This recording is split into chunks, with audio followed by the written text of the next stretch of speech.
너희 권능 있는 자들아, 영광과 능력을 여호와께 돌리고 돌릴지어다. 여호와께 그의 이름에 합당한 영광을 돌리며 거룩한 옷을 입고 여호와께 예배할지어다. 아멘. 나는 전능하신 아버지 하나님 천지의 창조주를 믿습니다. 나는 그의 유일하신 아들 우리 주 예수 그리스도를 믿습니다.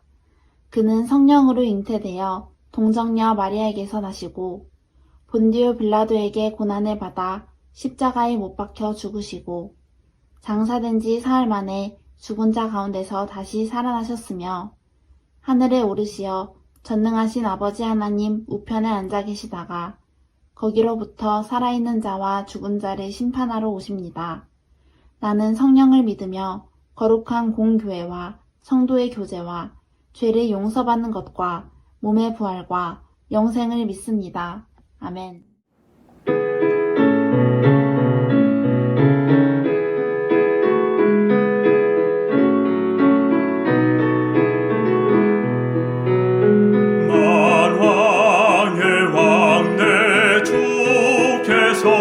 왜 거처당했나. 이 벌레 같은 날 위해 그 보혈 흘렸네. 십자가 내가 처음 볼 때에 나의 맘에 큰 고통 사라져.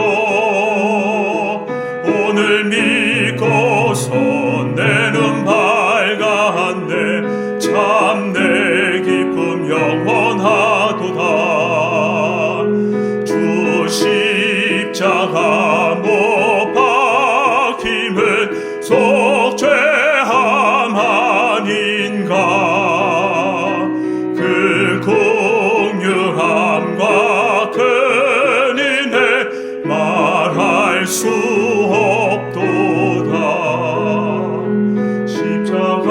십자가 내가 처음 볼 때에 나의 맘에 큰 고통 사라져. 오늘 믿고서 내 눈 밝았네. 참 내 기쁨 영원하도다.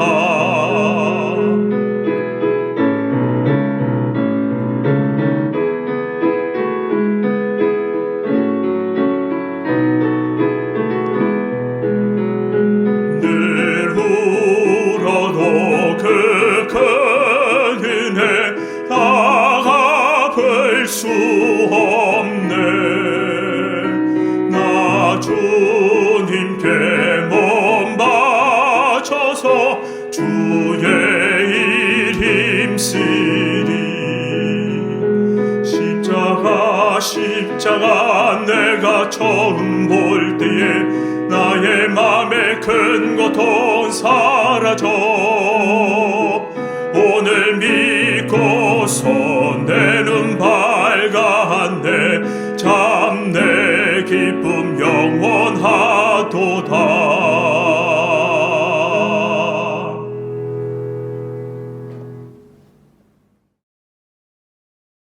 예수를 잡아 끌고 대제사장의 집으로 들어갈새 베드로가 멀찍이 따라가니라. 사람들이 뜰 가운데 불을 피우고 함께 앉았는지라. 베드로도 그 가운데 앉았더니 한 여종이 베드로의 불빛을 향하여 앉은 것을 보고 주목하여 이르되 이 사람도 그와 함께 있었느니라 하니, 베드로가 부인하여 이르되 이 여자여 내가 그를 알지 못하노라 하더라. 조금 후에 다른 사람이 보고 이르되 너도 그 도당이라 하거늘 베드로가 이르되 이 사람아 나는 아니로라 하더라. 한 시간쯤 있다가 또 한 사람이 장담하여 이르되 이는 갈릴리 사람이니 참으로 그와 함께 있었느니라. 베드로가 이르되 이 사람아 나는 내가 하는 말을 알지 못하노라고 아직 말하고 있을 때에 닭이 곧 울더라.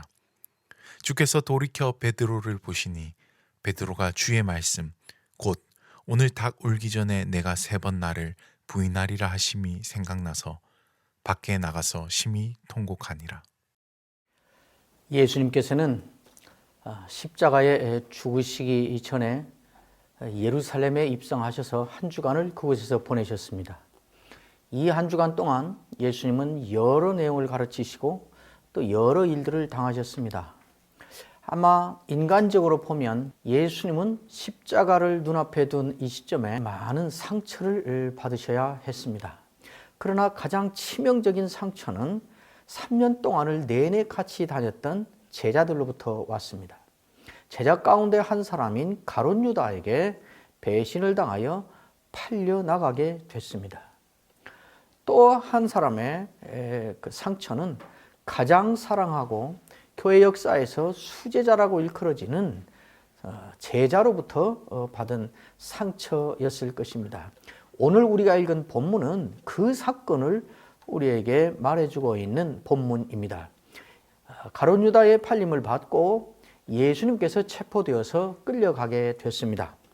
그때에 끌려가는 예수님을 멀찍이 떨어져서 쳐다보면서 따라가는 사람이 있었습니다. 베드로였다고 본문은 말하고 있습니다. 왜 베드로는 체포되어서 끌려가는 선생님의 멀찍이 뒤에 떨어져서 갔을까? 문맥을 볼 때 분명합니다. 나는 끌려가는 예수와 아무 상관이 없고 무슨 일인가 일이 궁금해서 구경 삼아 그냥 따라가는 사람일 뿐이다라는 것을 은연중에 드러내어 나타내고 싶었을 것입니다. 사실 우리가 사정을 잘 아는 것에 비춰보면 베드로는 이래서는 안 되는 상황입니다. 3년간 선생님을 따라다녔고 예수님은 베드로를 누구보다도 더 신임하고 신뢰했습니다. 어느 날 길을 가다 말고 길바닥에서 모든 다른 사람과 제자들이 보는 앞에서 내가 이 사람은 베드로다. 이 사람 베드로의 고백 위에 내 교회를 세울 것이다. 음부의 권세가 이기지 못한다.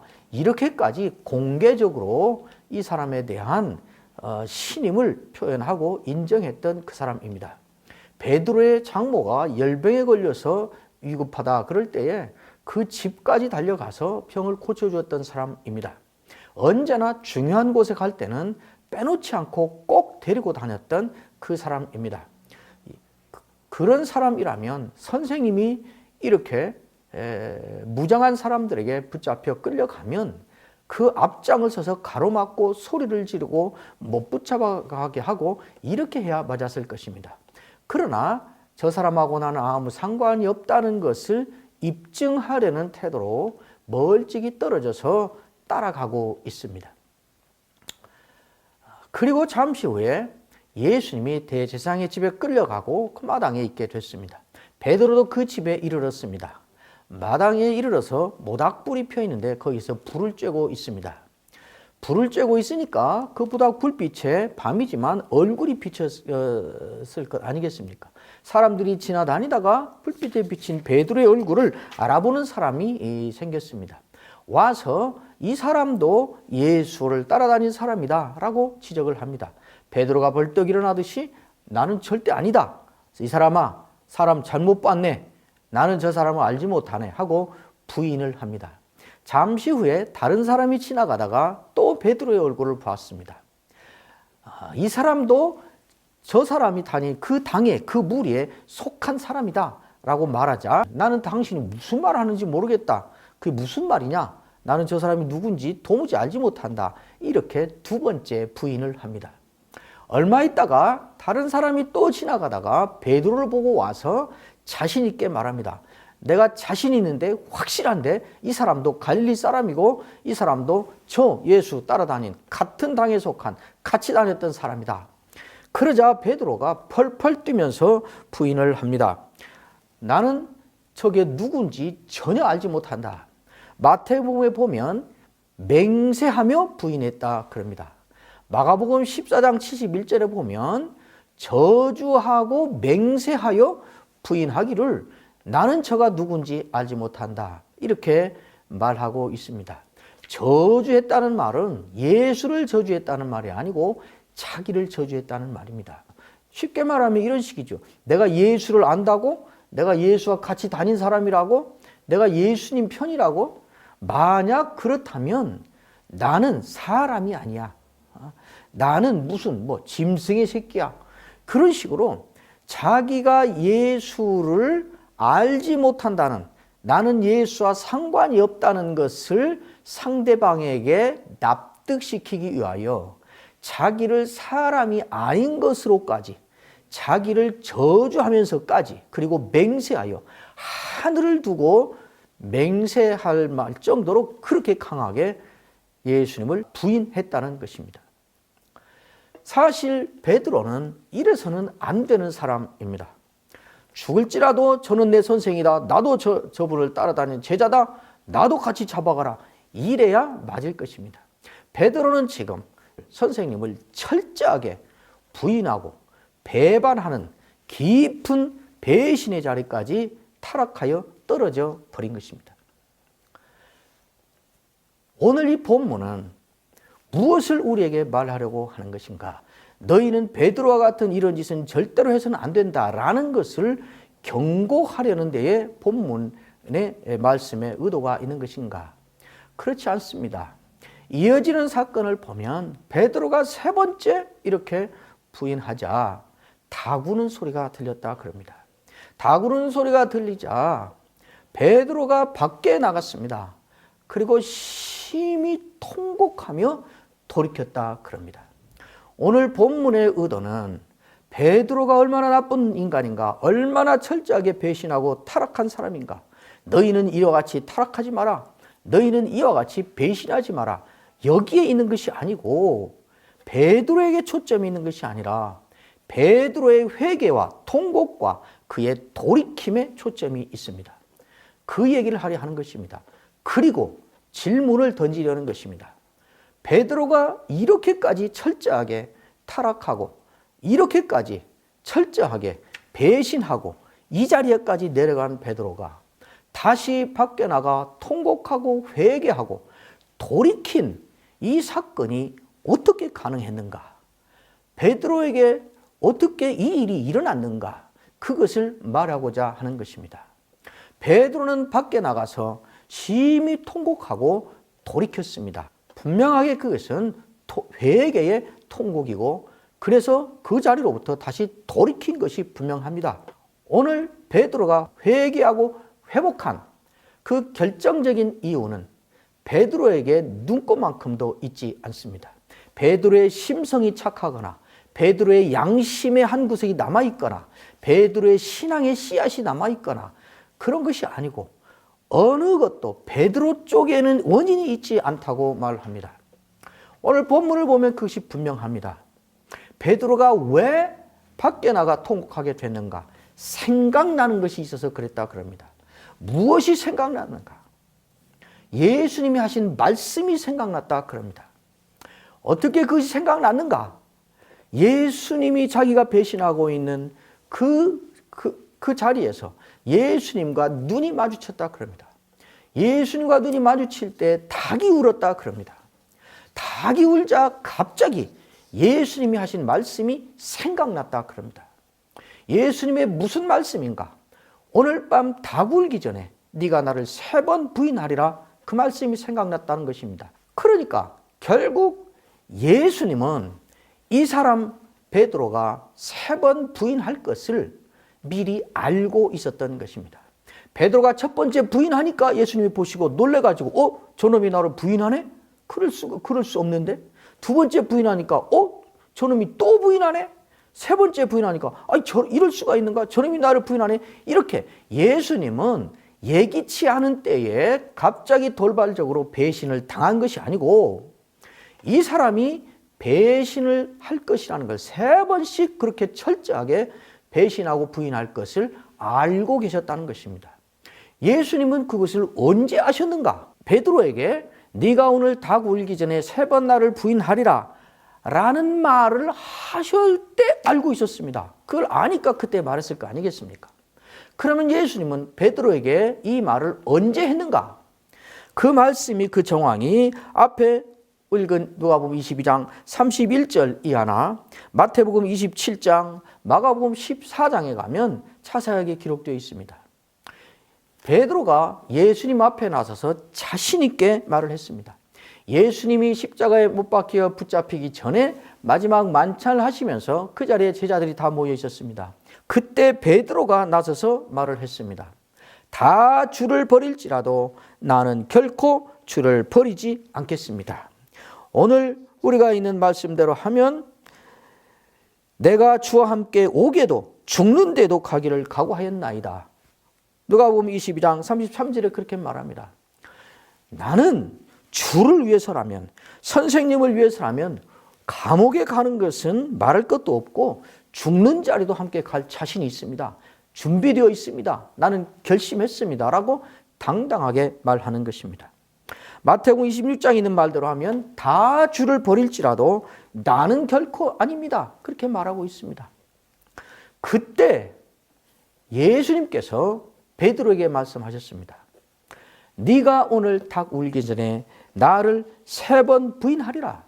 이 말을 듣자 마태복음에 있는 기록대로 하면 베드로가 매우 언짢은 어투로 예수님에게 항의하듯이 다시 말을 합니다. 내가 주와 함께 죽을지언정 주를 부인하지 않겠습니다. 나는 주님과 함께 목숨을 내놓으면 내놨지 절대 부인 같은 거 그런 짓을 하지 않습니다. 라고 언성을 높여서 말하는 것입니다. 이렇게 말하고 있을 때 예수님이 오늘 닭 울기 전에 네가 3번 나를 부인하리라 이렇게 말씀하신 것입니다. 이때 예수님은 이 사람이 그렇게 하리라는 것을 아신 것입니다. 그리고 오늘 우리가 읽은 누가복음 22장 31절에 보면 그렇게 말씀하십니다. 시몬아 시몬아 사탄이 너희를 밀가부르듯 하려고 청구하였으나 내가 너의 믿음이 떨어지지 않기를 위하여 기도하였노니 너는 돌이킨 후에 내 형제들을 굳게 하라 하신 것입니다. 예수님은 베드로가 이렇게 자신 있게 말할 때 이 사람이 불과 몇 시간이 안 가서 3번씩 부인할 것이라는 것을 미리 아셨습니다. 그래서 예수님은 대책을 세우신 것입니다.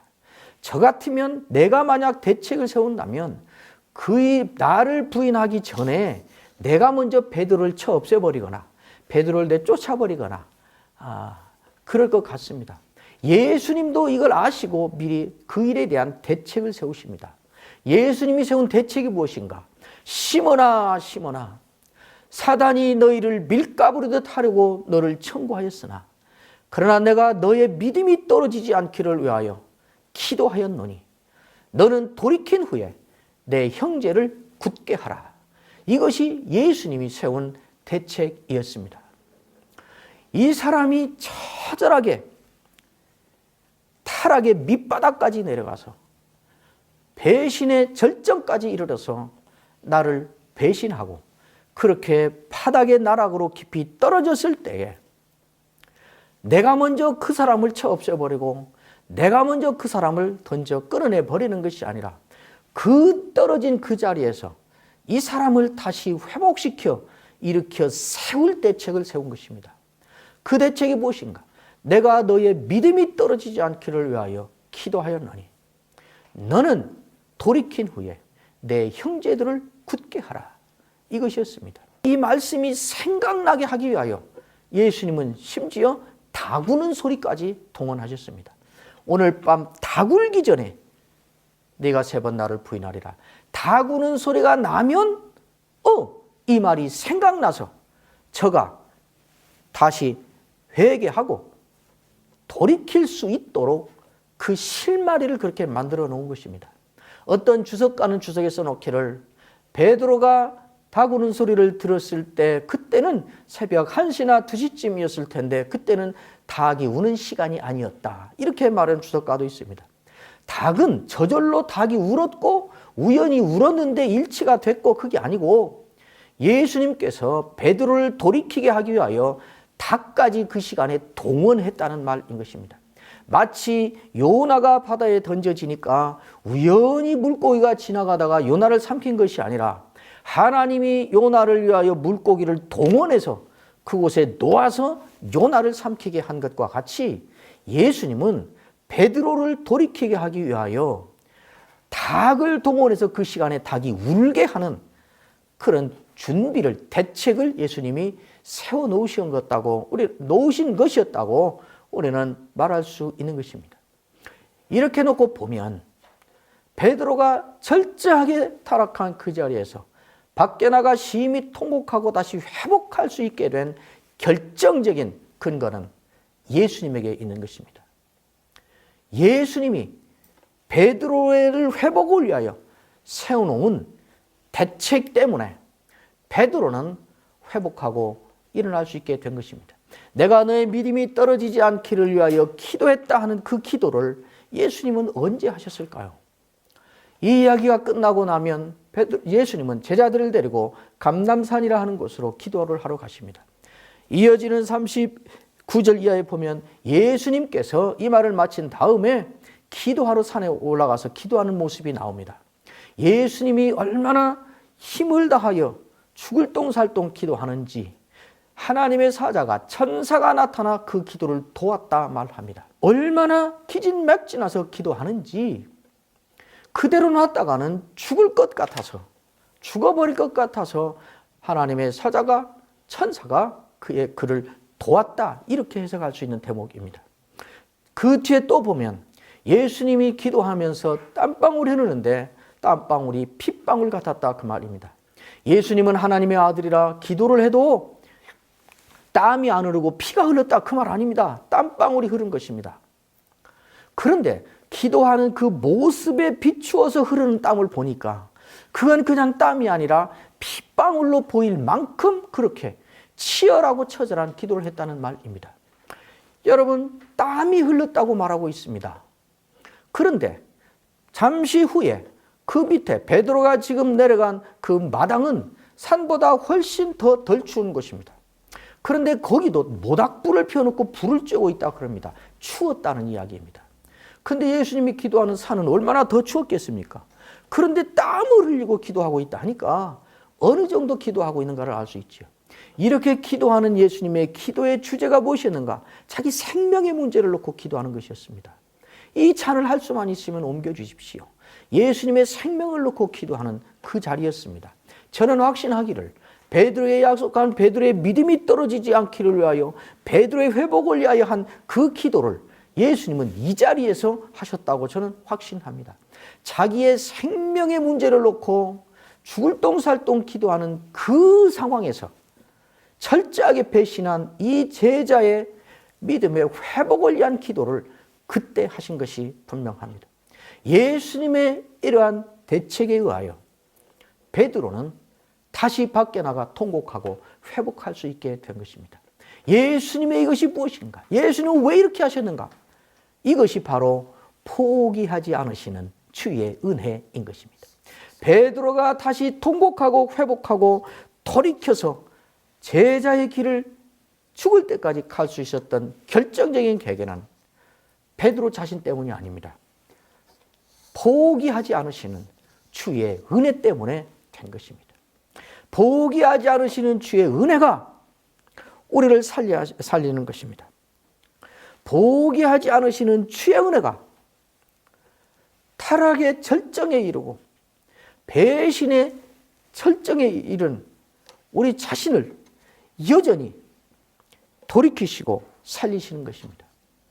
신자답게는 턱없이 모자라게 죄에 넘어지고 악에 이끌리고 길모퉁이 어디에선가 계속 방황하고 헤매면서도 여전히 신자라는 명패를 달고 갈지자처럼 오락가락하면서 한 발짝씩 한 발짝씩 나아갈 수 있는 것은 그리스도 예수의 날까지 우리를 포기하지 않으시는 주의 그 은혜 때문입니다. 우리를 포기할 수 없어서 주님이 나아가신 곳이 십자가의 죽음입니다. 우리를 포기하지 않으려고 자기의 목숨까지도 기꺼이 내놓은 곳이 십자가 위의 죽음입니다. 그런 포기하지 않으시는 주의 은혜의 열매로 당당하게 살고 있는 것이 오늘 우리인 것입니다. 포기하지 않으시는 주의 은혜가 우리에게 있고 주님은 우리를 포기하지 않으시려고 십자가를 향하여 나아가셨고 십자가 앞에서 모욕을 당하셨고 십자가 앞에서 죽음을 당하신 것입니다. 나 자신을 포기하지 않아야 됩니다. 주님이 나를 포기하지 않기 때문입니다. 그 사람을 포기하지 않아야 됩니다. 주님이 그 사람도 포기하지 않기 때문입니다. 그리고 마지막 우리가 포기하지 않아야 될 것이 있습니다. 우리는 하나님을 포기하지 않아야 됩니다. 어떻게 하나님을 포기할 수 있겠느냐고요? 예배가 싫어서 예배에 상처받아서 예배 다시는 안 나가 하고 예배를 포기할 때 우리는 예배 하나를 포기한 것이 아닙니다. 예배를 받는 하나님을 포기한 것이 되는 것입니다. 기도 아무리 해도 응답도 없고 기도해도 아무 효과도 없고 나 이제 기도 그만할 거야. 기도를 포기할 때 우리는 기도를 포기한 것이 아닙니다. 그 기도를 받으시는, 기도를 응답하시려고 기도하시는 하나님을 포기한 것이 되는 것입니다. 하나님을 포기하지 않아야 됩니다. 포기하지 않으시는 주의 은혜가 우리를 붙잡고 있다는 것을 기억하십시다. 베드로처럼 배신하지 말자 그게 아니라 베드로처럼 포기하지 않으시는 주의 은혜가 붙잡고 있으니 아무리 타락의 바닥까지 내려갔을지라도 아무리 처절한 상황에 빠졌을지라도 밖에 나가 주의 음성을 기억하고 주의 포기하지 않으시는 손길을 기억하고 밖에 나가 심히 통곡하며 다시 돌이키고 다른 형제들을 세우는 일에 나가자. 여기에 이 본문이 우리에게 주시는 메시지가 있는 것입니다. 포기하지 않으시는 주의 은혜. 그 은혜가 우리를 살리고 포기하지 않으시는 주의 은혜가 주님을 십자가에 나아가게 만들고 십자가에 죽게까지 우리를 붙잡게 하시는 것입니다. 이 은혜가 우리를 붙잡고 있는 줄을 알고 용기를 내어 담대하게 신자의 길을, 신앙의 길을 다시 일어나서 갈 수 있게 되기를 주의 이름으로 축원합니다.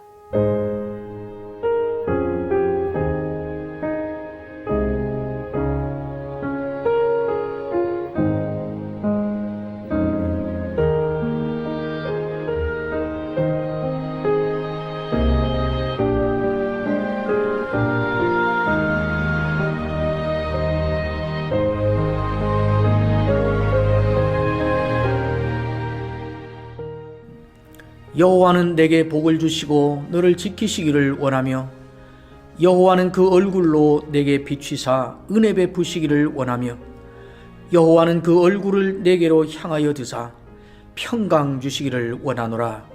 아멘.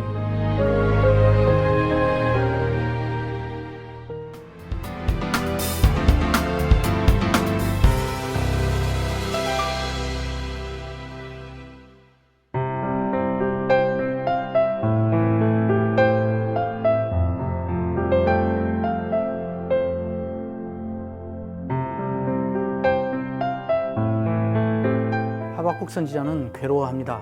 그렇게 확실한 자신의 신학과 그렇게 분명한 자신의 신앙이 매일의 삶의 현장에서 통하지 않고 먹히지 않고 있다는 사실 때문입니다.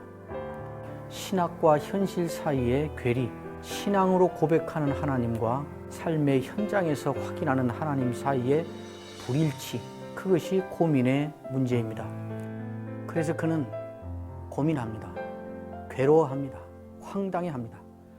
그래서 하나님께 따져 묻습니다. 왜 이러시는 겁니까? 언제까지 이러실 것입니까? 하박국서야말로 이 시점에, 이 시대에 우리에게 가장 강력한 메시지를 주는 말씀이라고 할 수 있습니다.